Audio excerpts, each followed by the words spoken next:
आज आसतु आम वीडियो माध्यम देखा आपण मैंने केमती टाइल्स रे लगी जिद्दी दाग को सहजरे सफा करें। ता पूर्व आपण मैंने देखिपे बाथरूम टी सफा अच्छी किंतु एठी आमर टिके जिद्दी दाग लगी। तो ताले चलतु केमती कौन सफा करवा तार उपायटी आम देखा। ता पूर्व देखंतु केते दागटी पूरा जिद्दी हो जाए जोटा कि नॉर्मल वाश रे से जाऊ ही नहीं। ताले चलतु केमती कौन सफा करवा देखा। गुड आफ्टरनून आपण समस्त को मो तरफ नमस्कार। आशा करछि आपण माने समस्ते भलरे थिबे मु भी भलरे अछि। चलंतु वीडियो आरंभ करबा किंतु वीडियो आरंभ करबा पूर्व आपण मन यदि आज मो चैनल ले नुआ थांती ताले प्लीज प्रथम चैनल टी को सब्सक्राइब कर दियंतु। पाखरे थिबा बेल आइकन को क्लिक करंतु जहा फल रे मो नुआ नुआ वीडियो रो नोटिफिकेशन आपण मन पाखरे खूब शीघ्र पहुंची जिवो। आ आपण माने मते टिके सपोर्ट करि परिबे आगु को जीवा पई। आ एते पर्यंत जो माने मते सपोर्ट करि आछथि समान तो प्रथम मोर बहुत बहुत धन्यवाद। ताले चलंतु वीडियो आरंभ करबा। सेथिपाई आमे जेकोसी गोटे पात्र नबा पात्र रे आमे एबे किछि तारपिन ऑयल दबा। आपण माने तारपिन ऑयल को हार्डवेयर शॉप नले आपनकर पेंट शॉप रे पाई जिबे। एबे आमे सही दाग ऊपरे हमर तारपिन ऑयल को दबा। आपण माने बहुत कम दाम रे आपण माने तारपिन ऑयल पाई जिबे।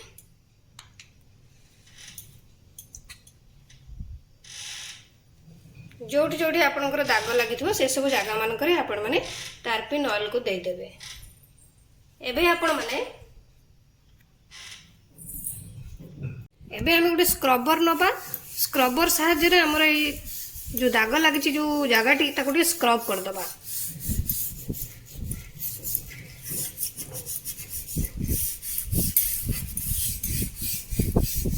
देखिपे दाग पूरा जिद्दी अच्छी मैलार जोटा कि आपंकर मोबाइल भी ठीक से आसुनी दाग कि दाग बहुत जोर से लगी जोटा कि नॉर्मल वाश से जमा जीवार ना ही धरुनी।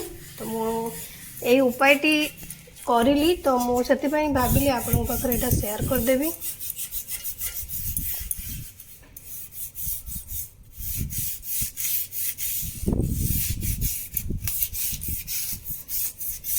किसी समय टिके स्क्रब करला परे आपण माने एको भी 5 मिनिट पर्यंत टिके छाड़ी देबे। हमर भी किसी समय हे गलानी आपण माने देखि पारथिए मो पुणी आउ थरे स्क्रब करछि। आ जागा हमर जे दाग दउ लागिथिला से जागाटी देखंतु मैला आपे आपे छाड़ी जाउछि। स्क्रब करिया भितरे बहुत जिद्दी दाग लागिछि जोटा कि पानी दाग आपण माने जानथिए बाथरूम सामना रे पानी दाग पूरा जिद्दी दाग हो जाइए। देखिपे आम रिमूव हो जाऊँगी। एमती करी आमे एबे आउ टिके किसी समय स्क्रब करवा। देखंतु हमर स्क्रब करवा भितर हमर मैला आस्ते आस्ते बाहरुछि। एको मु आउ किसी समय टिके छाड़ी देबी। देखिपे दाग पूरा जिद्दी अच्छी मैला केमती बाहर आम को आउ किसी समय टिके छाड़ीदे। पुणी एबे आमे आउ थरे घसी नबा। आपण माने देखि परुथबे केडे सुंदर से हमर दाग पूरा रिमूव हो जाउछि।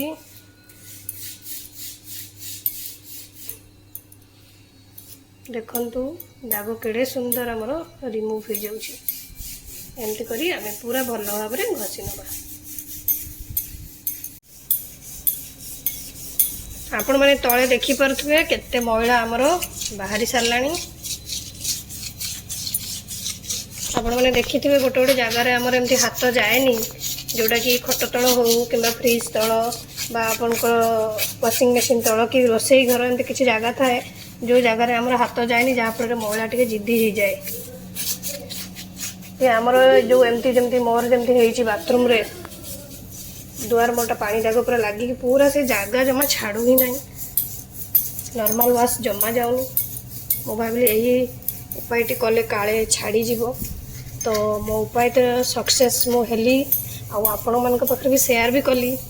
आपण मैंने जदि प्रॉब्लम रे फेस कर थांती तो निहाती आपण मैंने यही मेथड द्वारा आपणकर प्रॉब्लम को सॉल्व करि परिबे।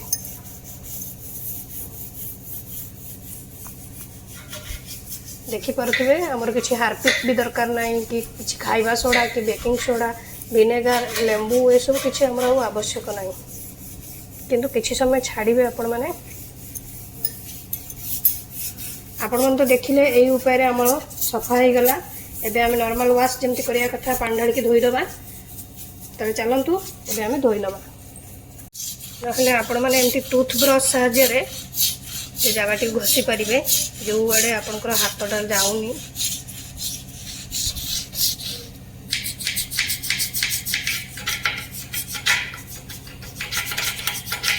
ଦେଖିପାରୁଥିବେ ଆମର ପୁରା ମଇଳା ବାହାରିଗଲା।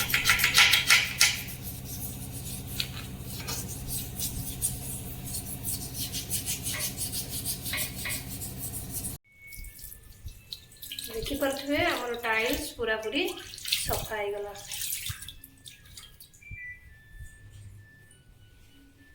ଦେଖନ୍ତୁ ଆମର ଟାଇଲ୍ସଟି ପୁରାପୁରି ଦାଗ ଚାଲି ଯାଇଛି। ତାହେଲେ ଚାଲନ୍ତୁ ଏବେ ଆମେ ଆଉ ଗୋଟେ ମେଥଡ଼ ଦେଖିବା। ଆପଣମାନଙ୍କୁ ଯଦି ଏଇ ମେଥଡ଼ଟି ପସନ୍ଦ ଥିବ ତ ଆପଣମାନେ ଏହି ଉପାୟରେ ସଫା କରିବେ ଆପଣଙ୍କର ଟାଇଲ୍ସରେ ଯାହା ବି କିଛି ଦାଗ ଲାଗିଥାଏ। ନହେଲେ ଆପଣମାନେ ଆଉ ଗୋଟେ ମେଥଡ଼ ବି ଆପ୍ଲାଏ କରିପାରିବେ। ତାହେଲେ ଚାଲନ୍ତୁ ଦେଖିବା ସେଇ ଆର ମେଥଡ଼ଟି କ'ଣ। ତା ପୂର୍ବରୁ ଚାଲନ୍ତୁ ସେ ଦାଗଟିକୁ ଦେଖିଦେବା। ଆପଣମାନେ ଦେଖିପାରୁଥିବେ ଟାଇଲ୍ସରେ ଇଏ ବି ଆମର ଗୋଟେ ଜିଦ୍ଦି ଦାଗ ଲାଗିଛି। ତାହେଲେ ଚାଲନ୍ତୁ ୟାକୁ କେମିତି ରିମୁଭ୍ କରିବା ତାର ଉପାୟ ଦେଖିବା। ସେଥିପାଇଁ ଆମେ ଯେକୌଣସି ୟୁଜ୍ ଆଣ୍ଡ ଥ୍ରୋ ଗୋଟେ ପାତ୍ର ନେବା। ସେହି ପାତ୍ରରେ ଏବେ ଆପଣମାନେ କିଛି ପାଣି ନେବେ। ପାଣିରେ ଏବେ ଆପଣମାନେ କିଛି ଏସିଡ୍ ଦେବେ। ଯେଉଁ ଏସିଡ୍ ଆପଣମାନେ ବାଥରୁମ୍ରେ ୟୁଜ୍ କରିଥାନ୍ତି ଟଏଲେଟ୍ ସଫା କରିବା ପାଇଁ ତାକୁ ଏବେ ଏଥିରେ ମିଶାଇବେ। ଏବେ ଆମେ ଏହି ସଲ୍ୟୁସନକୁ ଆମର ଯେଉଁ ଦାଗ ଲାଗିଛି ଟାଇଲ୍ସରେ ତାକୁ ଦେବା। ଆପଣମାନେ ଡାଇରେକ୍ଟ ଏସିଡ୍ ଦେବେନି, ଟାଇଲ୍ ଖରାପ ହୋଇଯିବାର ସମ୍ଭାବନା ଅଛି। ତେଣୁ ଆପଣମାନେ ପାଣିରେ ମିକ୍ସ କରିକି ଦେବେ, କିଛି କୌଣସି ଖରାପ ହେବାର ନାହିଁ। ତାହେଲେ ଚାଲନ୍ତୁ ଦେଖିବା ଆମେ କେମିତି କ'ଣ ସଫା କରୁଛୁ ବା ଦାଗଟାକୁ ରିମୁଭ୍ କରିବା। ଚାଲନ୍ତୁ ଏବେ ଆମେ ସେହି ଦାଗ ଉପରେ ଆମେ ଯେଉଁ ସଲ୍ୟୁସନଟା ବନେଇଛୁ ସେଇ ସଲ୍ୟୁସନକୁ ଆମେ ଏବେ ସେଠି ଦେଇଦେବା। ୟାକୁ ଦେଇ ଆମେ ଏବେ କିଛି ସମୟ ଛାଡ଼ିବା। ଏବେ ଆମର କିଛି ସମୟ ହେଇଗଲାଣି। ଆମେ ଏବେ କ'ଣ କରିବା ନା ଗୋଟେ ଟୁଥ୍ ବ୍ରଶ୍ ସାହାଯ୍ୟରେ ନହେଲେ ଆପଣମାନେ ଯେକୌଣସି ସ୍କ୍ରବର ସାହାଯ୍ୟରେ ୟାକୁ ଏବେ ସ୍କ୍ରବ୍ କରିବେ। ଦେଖିପାରୁଥିବେ ସ୍କ୍ରବ୍ କରିବା ଭିତରେ ଆମର ଚିହ୍ନଟି ଚାଲି ଯାଉଛି। এটা পুরা সহজ উপায়। সে যে আর মেথডটি আপনার দেখলে টিকে পরিশ্রম অধিকা হব, কিন্তু এ মেথডটি আপনার পরিশ্রম পুরা কম। দেখিপারে আমার চিহ্নটি পুরাপুরি চালিগলা। এবে আমি নর্মাল যেমতি আমি ফ্লোর কু সফা করু সেমতি সফা করে নেবা, जोटा कि पोछि दबा। गोटे ओदा कपड़ा साहाय्य आपण मैंने से जगटी को पोछि नेबे। मु आपण मानक जनइली जो जगह मानक आपणकर हाथ जाऊनी, जोटा कि डेली तो आम घर परिष्कार करथाऊ, किंतु किछि किछि जगह एमती जगह अच्छी जो जगह आम हाथ जाएनी से जगह आम टिके जिद्दी दाग लगी जाए। आपण मैंने देखि पारुथिबे आमर से चिन्ह लगी फ्लोर टी जोटा कि टाइल्स टी पूरापूरी आमर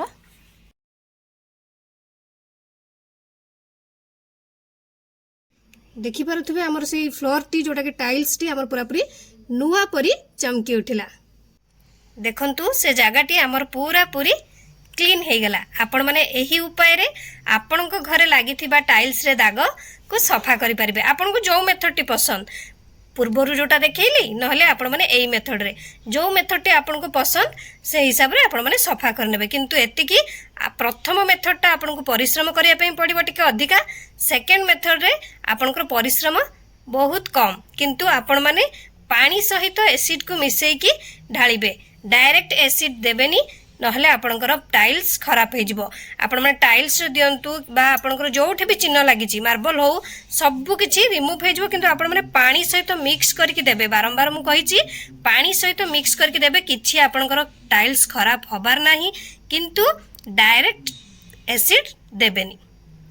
आशा करछि आपण मानको टाइल्स सफा करिवार मेथड दुईटी पसंद आस्थिबो। जदि पसंद आस्ते ताले निहाती लाइक कमेंट शेयर सब्सक्राइब करिदेबे। मते ताले विदाय दियंतु। नमस्कार।